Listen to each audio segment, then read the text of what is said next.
Have you ever wondered what happens to your memories after you die? Not your photos, not your belongings, but the quiet moments, the sound of your mother's voice, the way you laughed on a rainy Tuesday at age 9. Do they vanish?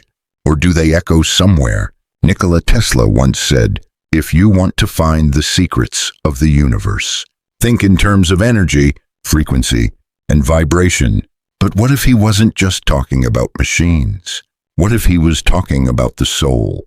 Tonight, we'll open a door Tesla never closed, a theory hidden in plain sight.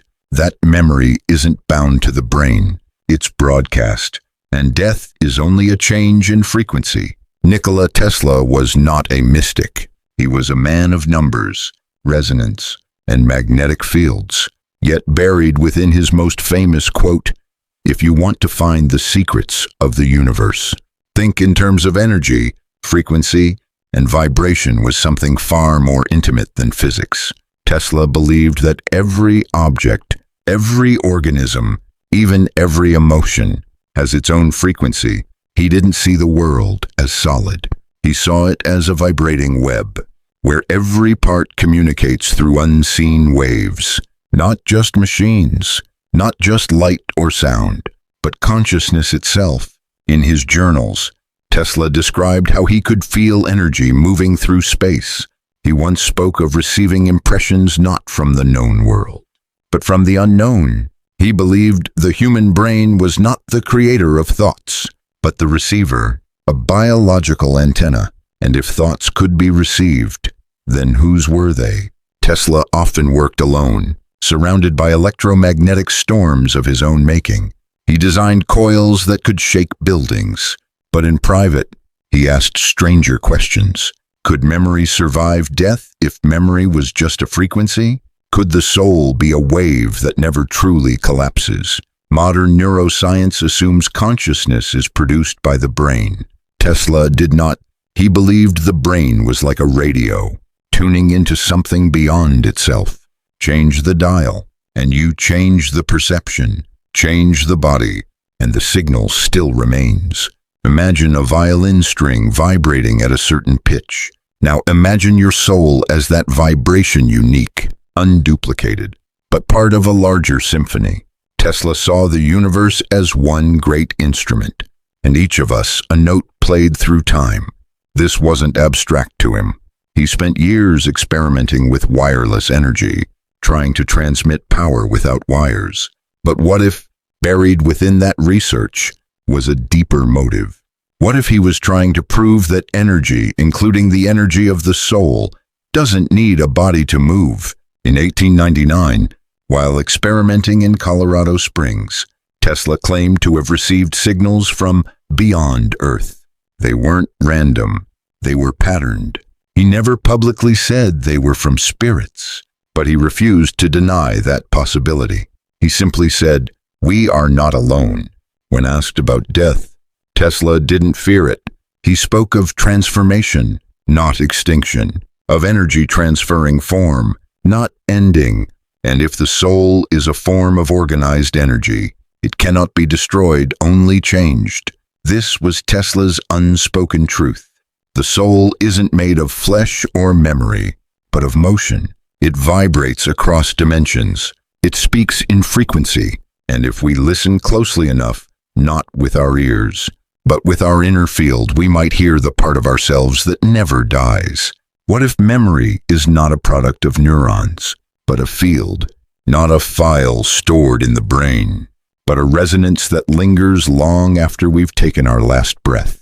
Tesla's view of the universe wasn't built on permanence, it was built on motion.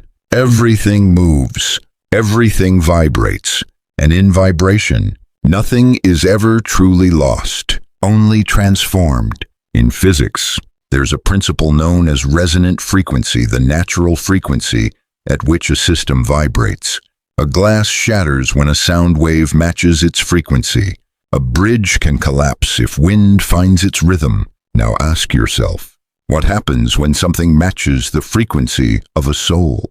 If your consciousness has a frequency, then every emotion you've ever felt, every memory, every decision, it all leaves a trace. like ripples in a pond that never quite fade. Even after the stone has sunk, Tesla hinted at this possibility not just in his theories, but in the eerie stillness of his life. He walked alone, often at night, listening to the silent hum of the universe, noticing the way certain places felt heavier than others, the way emotion could linger in a room. He spoke of invisible impressions left behind by strong emotions, fear, love, despair, as if they had weight, as if they had tone. This concept echoes ancient beliefs. In Hinduism, it's known as samskara, mental impressions that carry across lifetimes. In Edgar Cayce's readings, memories are not stored in the mind, but in the Akashic field, a kind of universal frequency archive. And in modern science, quantum theorists like David Bohm have spoken of a holographic universe where every part contains the whole. So could your memory be recorded in the fabric of space itself? In laboratories, researchers have studied patients who experience near-death experiences, NDEs. Many recall vivid details floating above their bodies, hearing doctors speak, remembering precise events while clinically dead, how their brains had flatlined. There was no electrical activity, no traditional way for memory to form. Unless memory doesn't need a brain to exist, some scientists now propose that consciousness is non-local, not confined to the skull, but diffused through space like radio waves. The body becomes a temporary receiver, tuning in to what has always been present. When the body dies, the signal continues, unbound. Tesla may have understood this long before the language existed. He believed that every action, every thought, generated a wave one that could travel endlessly through the ether, like a whisper in the cosmic wind. A person may die, but the frequency, the vibrational memory may echo forever. Have you ever walked into a room and suddenly felt something, an emotion that wasn't yours? Or dreamed of a place you've never seen, but knew instinctively? These could be vibrational residues, the memory of consciousness itself, still humming just below the threshold of what we call reality. If so, then death doesn't erase us. It only changes the way we're heard. And somewhere, in the quiet spaces between heartbeats, our soul's signal still plays, waiting for someone, somewhere, to tune in his final years. Nikola Tesla lived in room 3327 of the New Yorker Hotel. He was alone, surrounded by pigeons he considered sacred. He fed them daily, sometimes skipping meals himself. But what the world didn't see, what he never shared publicly, was that Tesla wasn't just reflecting on electricity. He was preparing to write about eternity.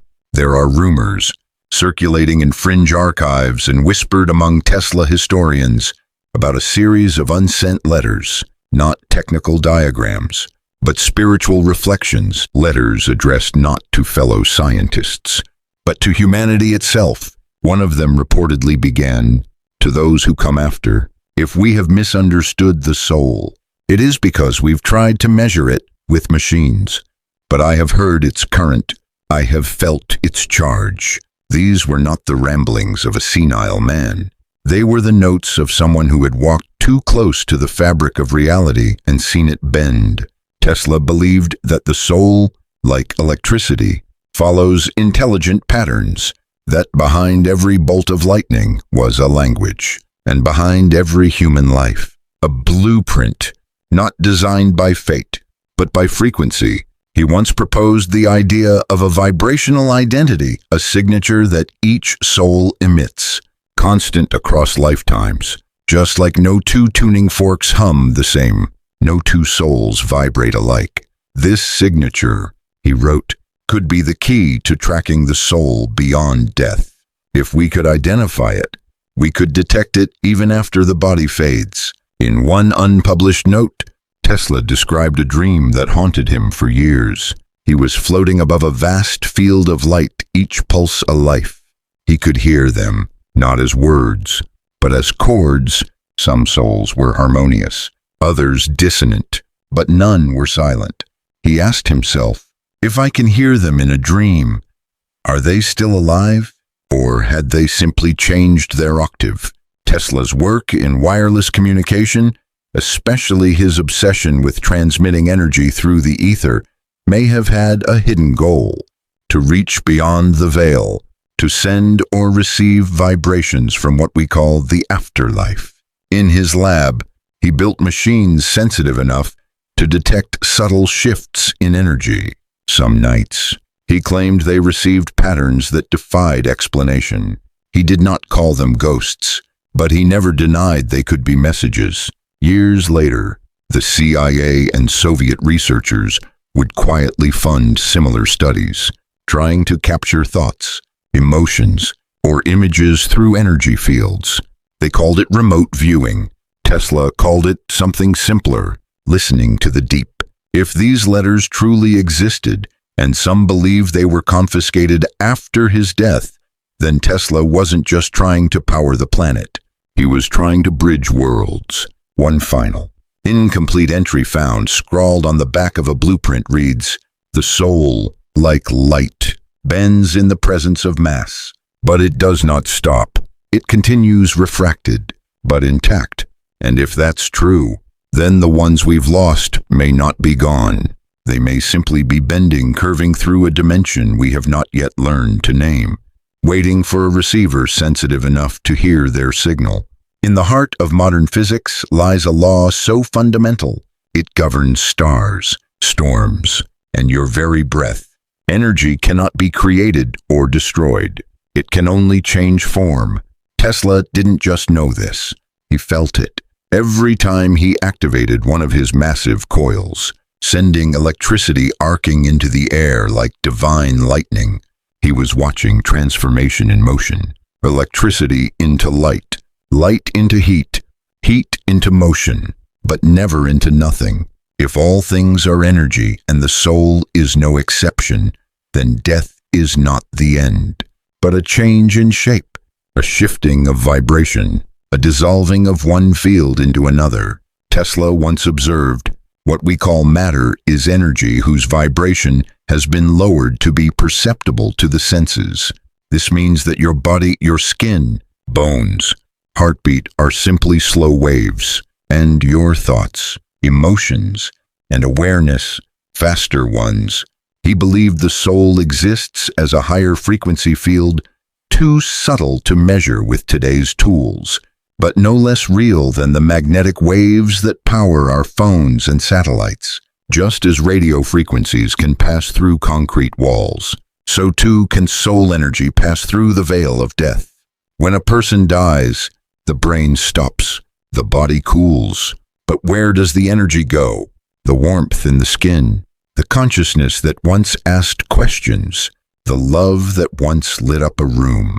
If Tesla's understanding is correct, that energy doesn't disappear, it transitions. This idea aligns eerily with Edgar Cayce's vision of the afterlife, that the soul rises through energetic dimensions, each more subtle than the last, that what we call heaven may not be a place, but a spectrum, and where you land on that spectrum depends on the frequency you cultivated during life.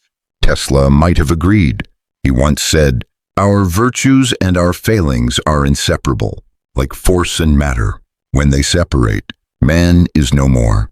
He understood that every emotion we feel, love, fear, hope, regret, is energetic. It radiates like heat from a candle. So if we die angry, that anger continues. If we die in peace, that peace resonates. And if our essence is energy, then the quality of that energy determines where we go next. In Tibetan traditions, they call this the bardo, the in-between realm, where soul energy must stabilize before it reincarnates or ascends. In Tesla's language, it's simply a recalibration of frequency. Think of a tuning fork. Strike it, and it hums at a perfect pitch. But touch it to another fork nearby, and that second fork begins to vibrate in harmony. This is called sympathetic resonance. Now imagine that, after death, your soul still vibrates and can influence other fields, other people, other places, maybe even other lifetimes. This is why some people claim to feel the presence of lost loved ones, not as hallucinations, but as subtle waves moving through the atmosphere of the heart. Tesla may have never written a doctrine on the soul, but through his work, he quietly mapped a universe where nothing is truly lost, where death is a doorway, not an ending. And perhaps that's the real secret he carried to his grave. Not that we must fear death, but that we must learn to listen, because the soul never stops singing. Imagine turning a dial on an old radio. You pass static, silence, then suddenly music. Not because the station began broadcasting when you found it, but because you finally tuned in. Tesla believed the universe worked in exactly this way. He once said, "My brain is only a receiver in the universe. There is a core from which we obtain knowledge, strength, and inspiration. But what if that core also holds the echoes of the dead?" During his Colorado Springs experiments in 1899, Tesla constructed a massive coil to investigate terrestrial and cosmic frequencies. But late one night, his instruments began picking up repeating, rhythmic pulses. He called them intelligently organized, not natural, not random. When reporters asked if he thought they were from extraterrestrials, he gave no clear answer, but his personal notes hinted at something deeper. He believed he was hearing something outside of known human frequency, perhaps not from space, but from another dimension of existence. What if those signals weren't alien, but the voices of souls who had shifted frequencies? Tesla's theory of resonance meant that any energy, be it music, emotion, or thought, could be detected if your receiver was tuned just right. He believed there were layers of energy around us, most of which went unperceived. Just like we don't see ultraviolet light or hear ultrasound, we may be missing the soul band of the electromagnetic spectrum. Many cultures have long believed the dead can communicate with the living, through dreams, through whispers, through sudden chills or scents. But Tesla's view was different. He didn't believe in superstition. He believed in physics. In his later experiments, Tesla built what he called a spiritual microphone, a device sensitive enough to detect faint electromagnetic fluctuations. He was convinced that what we call death might only be the displacement of the soul's carrier wave. It's not gone. It's simply shifted beyond audible frequency. Today, researchers in fields like electronic voice phenomena (EVP) and instrumental transcommunication (ITC) attempt to capture voices from beyond using digital and analog devices. Sometimes, in the static, words form, names, phrases, whole sentences whispered in reverse. Most scientists dismiss this as pareidolia, our brain imposing patterns. But Tesla wouldn't have. He would have asked a different question.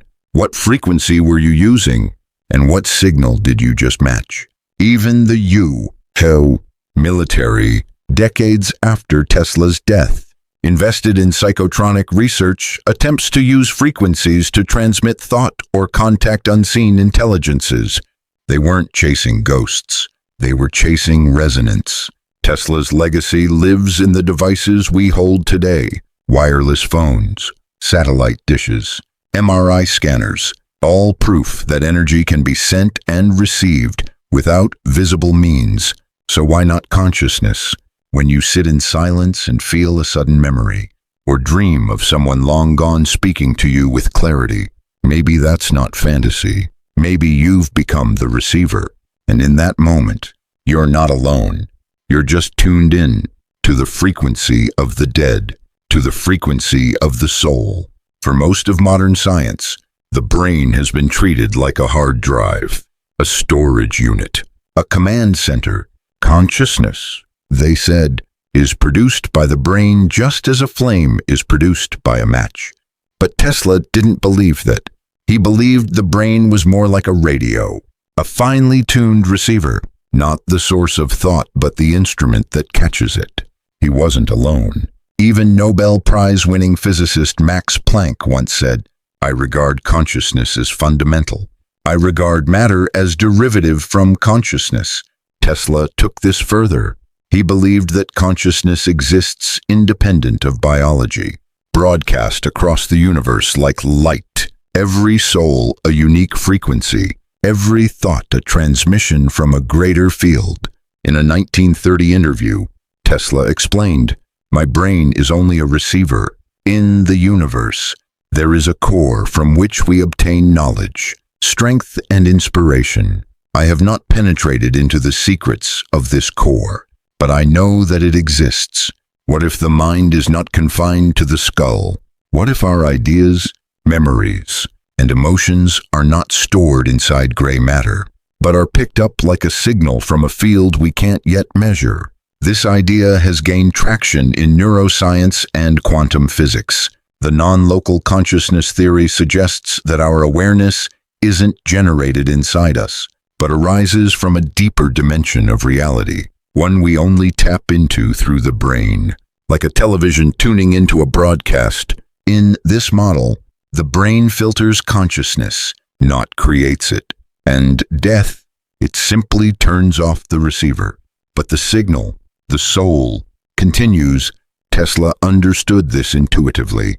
He once observed that his most brilliant insights came not from logic, but as sudden bursts, ideas arriving whole, as if downloaded from somewhere beyond. Many great minds have described similar moments: Einstein, Jung, Kaiser, each accessing a kind of universal library that Tesla may have thought of as the vibrational field of all knowing.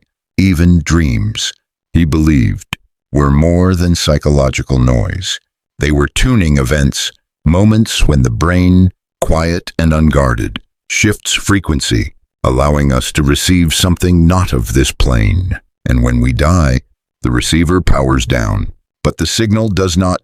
If the brain is a temporary device like a cell phone or a radio, then your consciousness is like the signal being streamed through it. The phone may break, but the signal, it keeps going. This is why people with near-death experiences often describe a sudden expansion of awareness, as if, in the moment of death, the filter is removed, the narrow bandwidth of the brain disappears, and suddenly they are everything, everywhere, all at once. Tesla, without the language of modern metaphysics, described a similar truth, that to access higher knowledge, one must raise one's frequency, not just intellectually, but energetically.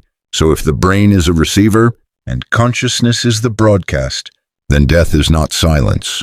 It is simply tuning out of this world and into another, and those we've lost, they have not stopped broadcasting. We've simply forgotten how to listen. If every soul has its own frequency, as Tesla believed, then what happens when that frequency returns? Not as a ghost, but in another life. Tesla's theory of vibrational identity suggests that every soul emits a unique energetic pattern. This pattern, like a fingerprint of light and resonance, may persist long after the body dies. But could that same pattern reappear retuned into a new form? Reincarnation has long been a part of Eastern traditions, but Tesla approached the concept not through religion, but through physics. He saw the universe as a grand conductor, cycling energy endlessly through transformation. If electricity could be rerouted, if light could be refracted, then why not the soul? He was fascinated by how energy returns. It never vanishes, it reemerges. Different shape, same source. This mirrors the ancient concept of the Akashic field, a cosmic memory bank, where every life, every thought is stored as vibration. It's also eerily aligned with Edgar Cayce's view of the soul, that we reincarnate to harmonize unfinished energy, to resolve what remains dissonant in our past frequencies. But here's the question Tesla would ask. What if past lives aren't forgotten, but merely out of range, like a station on the radio that's just beyond your current dial? When certain conditions are met, trauma, meditation, near-death states, some people tune back in. They remember names they've never heard, places they've never visited, languages they've never learned. These are not isolated cases. Dr. Ian Stevenson, a psychiatrist at the University of Virginia, documented over 500 children who recall detailed past lives, many with verifiable facts. Tesla, had he lived to see it, would likely have called this frequency retrieval. Even today, researchers studying quantum entanglement suggest that particles can remain linked across space and time. Change one, and the other responds instantly. Could our souls, our frequencies, be similarly entangled with our past selves? Tesla believed so. He often spoke of déjà vu, of timeless dreams, of the eerie sensation of remembering something I've never lived. He once wrote, "All knowledge comes from the universe. Time does not affect it. Only the receiver changes." If that's true, then reincarnation is not starting over, but continuing a song that never ended. Each life a new verse, sung in a new key. And if your soul's frequency is strong enough, you might tune into echoes of your former self, not by force, but by resonance. It could explain why some people feel drawn to places they've never been. Why a melody, a smell, or a face can trigger waves of sorrow or joy that seem to belong to someone else, but are somehow yours. Reincarnation, in Tesla's language, is not metaphysical poetry. It's vibrational science. Your soul, like light, may bend, but it doesn't break. It refracts into a new lifetime, still carrying the data of where it's been. So if you feel haunted, not by ghosts, but by memories with no beginning, don't be afraid. You may not be losing your mind. You may simply be receiving yourself from long, long ago. In his final years, Nikola Tesla became more silent, not from defeat, but from disappointment. He once envisioned a world of boundless energy, wireless communication, and harmonious living. But instead, he watched humanity grow more obsessed with machines and less attuned to the invisible forces that give life meaning. In his last known interview, Tesla didn't speak of fame or failure. He spoke of vibration. He warned that when humanity cuts itself off from the deeper frequencies, the soul's signal, it loses not just innovation, but direction. He believed that the soul must stay tuned, not to noise, but to stillness, not to power, but to harmony. And when we lose that connection, when we live without alignment to our inner field, we experience what he called energetic decay, depression, anxiety, violence, addiction. To Tesla, these weren't just psychological problems. They were spiritual distortions, misalignments in frequency. He believed that just as a machine malfunctions when out of sync, so too does the human being. The modern world, with its constant stimulation, screens, and synthetic waves, creates interference. It drowns out the subtle pulse of the soul. And slowly, we forget who we are. We stop listening. Tesla once wrote, "Our virtues and our failings are inseparable, like force and matter. When they separate, man is no more." He wasn't speaking only of morality. He was describing spiritual coherence. If the soul is energy, and energy seeks balance, then the more we resist our own vibration, the more we suffer. He believed the universe is intelligent, that it responds to frequency, not force. And if we want to evolve not just technologically, but consciously, we must return to our original signal. Tesla's final warning was not carved into blueprints or etched in formulas. It was quiet, subtle, but unmistakable. He warned that if humanity continues to separate from its energetic truth, it will become brilliant but soulless.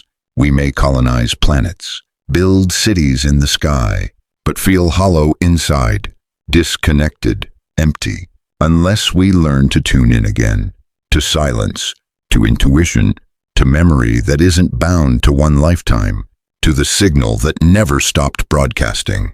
We just forgot how to hear it. So what happens when we disconnect from the soul's signal? We forget who we were. We fear death. We chase meaning in matter. and the quiet hum of our eternal frequency fades beneath the noise. But Tesla left us a path. He didn't preach, he transmitted. He showed us that the universe speaks in vibration, that love, thought, memory, and soul are all waveforms, and that if we stop, if we listen, we can tune back in, not just to him, but to ourselves, because the soul was never lost. It was only out of range. What if the real technology Tesla was trying to perfect wasn't a machine, but a way to remember who we are, not just sparks and wires, but souls made of sound, frequencies of love, memory, and light, passing through dimensions like music through the walls of a sleeping world. He tried to show us, not with sermons, but with silence, with coils and storms and long nights listening to a voice no one else could hear. And maybe that voice wasn't his alone. Maybe it's ours, yours, calling from the deepest part of your being, asking you to remember, you are not the body, you are the signal, and death is not disconnection. It is detuning from this world and beginning to play in another. So if this story resonated with you, if something in your chest stirred, even slightly, then maybe you're already tuning back in. Before you go, take a moment, breathe, place your hand on your heart, feel the vibration beneath your ribs. That's not just life, that's memory, that's you. And if you want to continue this journey into forgotten truths, into the echoes of minds like Tesla, Jung, Casey, and beyond, subscribe to the channel. Share this with someone who still believes there's more. Leave a comment below. Have you ever felt something or someone you couldn't explain? Because this is not just science, it's soul work. And we're only just beginning.